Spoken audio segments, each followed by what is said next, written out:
So habits are not random, whether good habits or bad habits. Habits का एक pattern होता है और अगर हम इस पैटर्न को सीख जाएं तो हम बहुत इजीली अच्छी आदतें बना सकते हैं और बहुत आसानी से हम बुरी आदतों को छोड़ सकते हैं. तो आइए समझते हैं हैबिट के इस पैटर्न को with the help of the book atomic habits by James clear. तो जेम्स क्लियर बोलते हैं कि हैबिट में हमारे पास बेसिकली 4 एंटिटी का लूप होता है. वो 4 एंटिटी कौन कौन सी है? Number 1 Q, number 2 craving, number 3 response and number 4 reward. आइए समझते हैं. मतलब कोई भी आदत इन 4 पैटर्न्स के कारण बनती है, इन 4 लूप्स के कारण बनती है. Point number 1 is Q. Q का मतलब क्या होता है? क्यू का मतलब होता है ट्रिगर. ये कुछ भी हो सकता है. ये ब्रेन को एक स्टिमुलेशन देता है कि मुझे ये चीज़ करनी चाहिए. फॉर एग्जाम्पल, आप जब सुबह उठते हो, है ना, तो आपका फ़ोन का अलार्म बजता है. ठीक है, ये केवल ये चीज़ अलार्म का बजना एक क्यू है. एक और एग्जाम्पल लेते हैं. फॉर एग्जाम्पल, आप बैठ करके आराम से पढ़ रहे हो, ठीक है, तो आपके फ़ोन में नोटिफिकेशन आता है, वो एक क्यू है. क्यू मतलब कोई भी वो चीज़ जो हैबिट्स को इनिशिएट करती है. Are you getting what I am saying? Now अब समझते हैं क्रेविंग. क्रेविंग क्या होती है? क्यू के बाद नेक्स्ट स्टेप होती है क्रेविंग की. क्रेविंग का मतलब होता है कि हमें उस हैबिट को करके क्या मोटिवेशन मिल रहा है या उस हैबिट को करने के बिहाफ में हमें क्या सेटिस्फैक्शन मिल रहा है. That is called as craving, कि हम उस चीज़ को क्यों करना चाह रहे हैं. एक छोटा सा एग्जाम्पल, अलार्म बजा, ठीक है. अब 2 टाइप के लोग हो सकते हैं, दोनों की क्रेविंग्स अलग अलग हो सकती हैं. अलार्म बजा तो किसी ने अलार्म को स्नूज कर दिया, तो यहाँ पे क्रेविंग क्या थी? यहाँ पे क्रेविंग थी कि the person will feel relax थोड़े समय के लिए और उसे रिलैक्स फील होगा और अच्छा फील होगा. और दूसरे पर्सन के लिए क्रेविंग क्या हो सकती है कि मुझे उठ करके अलर्ट फील करना है, तो ये क्रेविंग हो सकती है. ठीक है, एक और एग्जांपल मैंने आपको दिया था कि फ़ोन में नोटिफिकेशन आया, तो वो क्यू है. क्रेविंग क्या हो सकती है? क्रेविंग ये हो सकती है कि I want to learn the message और I want to learn what has been announced, कि मुझे जानना है, जानने में दिलचस्पी है कि क्या चीज़ आई उसमें. तो ये क्या है? ये एक क्रेविंग है. क्रेविंग के बाद होता है रिस्पॉन्स. तो पहले क्यू आता है, फिर क्रेविंग आती है और फिर रिस्पॉन्स. अभी तक हमने कोई एक्शन नहीं लिया है, अभी ये सारी चीज़ें हमारे दिमाग में चल रही हैं. रिस्पॉन्स का मतलब what action do you take. For example, alarm बजा, ठीक है, ये क्या हो गया? ये हो गया आपका क्यू. क्रेविंग क्या थी? कि मुझे थोड़ी देर और आराम कर लेना चाहिए. रिस्पॉन्स क्या होगा? I will snooze the alarm. This is response. Similarly दूसरा एग्जाम्पल लेते हैं कि अलार्म बजा. अब इस केस में मेरी क्रेविंग क्या है? कि I want to feel alert. ठीक है, I want to feel alert, मुझे अलर्ट फील करना है, ठीक है, अवेक फील करना है. तो मेरा रिस्पॉन्स क्या होगा?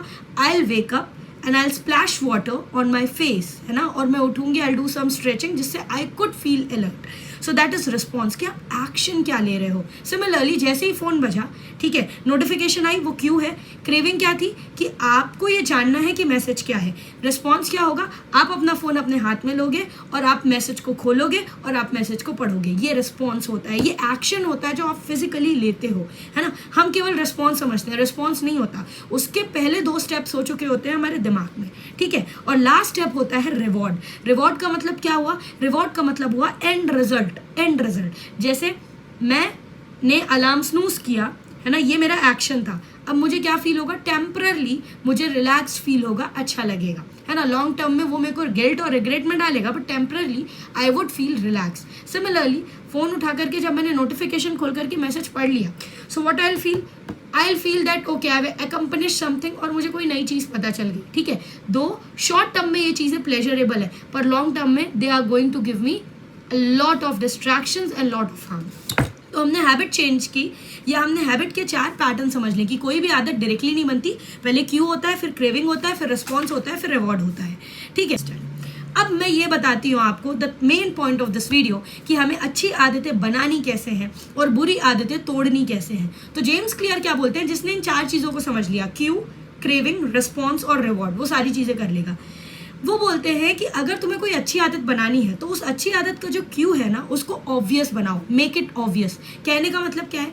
मान लो मुझे सुबह सुबह उठ करके एक्सरसाइज करने की आदत डालनी है, ठीक है. तो अभी इसी एग्जाम्पल से समझेंगे. I want to wake up and I want to do exercise. तो इसमें क्यू क्या होगा? क्यू का मतलब मैंने आपको बताया था ट्रिगर. तो मैं क्या कर सकती हूँ? सोने से पहले अपने एक्सरसाइज के जो शूज़ हैं या जो कॉस्ट्यूम्स हैं उन्हें मैं अपने बेड के पास रख सकती हूँ. या फॉर एग्जाम्पल किसी बच्चे का टारगेट है कि उसे सुबह उठ करके पढ़ना है, तो वो क्या कर सकता है? ही और शी कुड टेक हिज और हर नोट्स और उसको वो अपनी स्टडी टेबल पे रख के सोए, है ना, या एक प्लानर बनाए, है ना, रात में सोने से पहले, और जब वो सुबह उठे तो उस प्लानर को अपनी तकिए के पास रख करके सोए। जैसे ही वो सुबह उठेगा तो उसे वो प्लानर दिखेगा। तो ये होता है क्यू, ठीक है। तो जेम्स क्लियर बोलते हैं अच्छी आदतों के लिए जो क्यू है उसे ऑब्वियस बनाओ। क्रेविंग्स क्या है? क्रेविंग्स का मतलब मैंने आपको बताया था मोटिवेशन, है ना। जैसे फॉर एग्जांपल मैंने आपको एग्जांपल दिया कि मुझे एक्सरसाइज करनी है तो मैंने स्पोर्ट्स शूज़ को अपने पास रख दिया, है ना। अब क्रेविंग्स क्या है? जेम्स क्लियर क्या बोलते हैं? क्रेविंग्स को अट्रैक्टिव बनाओ कि तुम्हारा मन करे उस काम को करने का। इसके लिए आप क्या कर सकते हो? Temptation building. कहने का मतलब क्या है? मुझे एक्सरसाइज करने से नफरत है, पर अगर मैं एक्सरसाइज करना चाहती हूँ, है ना, तो ये बोल रहे हैं कि उसमें टेम्पटेशन ऐड कर दो कि मैंने खुद को एक रिवॉर्ड दिया कि एक्सरसाइज करते समय मैं अपने पसंद के गाने सुनूंगी। तो ये क्या हो गया? I made it attractive. तो मेरा मन करेगा उसे करने का। I getting what I am saying? या फिर मान लो आपको सुबह उठ के पढ़ना है, पर सुबह उठ के पढ़ने में सबको मौत आती है, तो what you can do over here, आप इसको अट्रैक्टिव कैसे बना सकते हो? I drink a ginger tea. मुझे अदरक वाली चाय पसंद है तो I give my self reward कि अगर मैं उठ करके स्टडी टेबल में आके बैठ रही हूँ तो मुझे एक चाय मिलेगी गरम गरम। तो वो यही बोल रहे हैं कि आप उसे क्या बनाओ?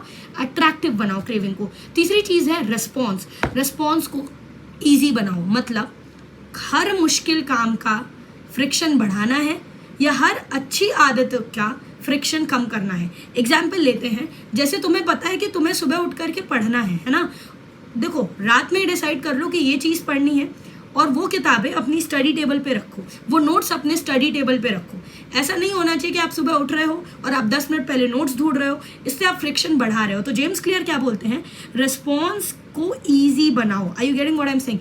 एक और एग्जाम्पल, मुझे एक्सरसाइज करने में मैंने आपको बताया दिक्कत है, मैंने इसको अट्रैक्टिव कैसे बनाया? I added some songs to it, है ना। अब मैं इसको फ्रिक्शन इसका कैसे रिड्यूस कर सकती हूँ या मैं इसे ईजी कैसे बना सकती हूँ कि भाई शुरू में मुझे 2-3 घंटे एक्सरसाइज नहीं करनी या मुझे 1 घंटे भी एक्सरसाइज नहीं करनी। मैं अपने दिमाग को ऐसे बोलूँगी कि तुझे केवल 15 मिनट एक्सरसाइज करनी है। आपको दिमाग को बेवकूफ़ बनाना है। That is what James clear says कि जैसे आप पढ़ने में बैठ रहे हो तो आप 2 मिनट रूल से स्टार्ट करो कि मुझे ये काम केवल 2 मिनट के लिए करना है। जब आप उस काम को 2 मिनट के लिए करने बैठ जाते हो तो एक मोमेंटम सेटअप होता है और चीज़ें अपने आप होती चली जाती है। और जेम्स क्लियर बोलते हैं कि रिवॉर्ड को बनाओ सेटिस्फैक्ट्री, यानी आपको संतुष्टि हो। कहने का मतलब ये है कि जैसे मान लो आप हर दिन एक्सरसाइज करके आ रहे हो, तो जब आप हर दिन एक्सरसाइज करके आओ तो अपना एक कैलेंडर बनाओ और उस कैलेंडर में टिक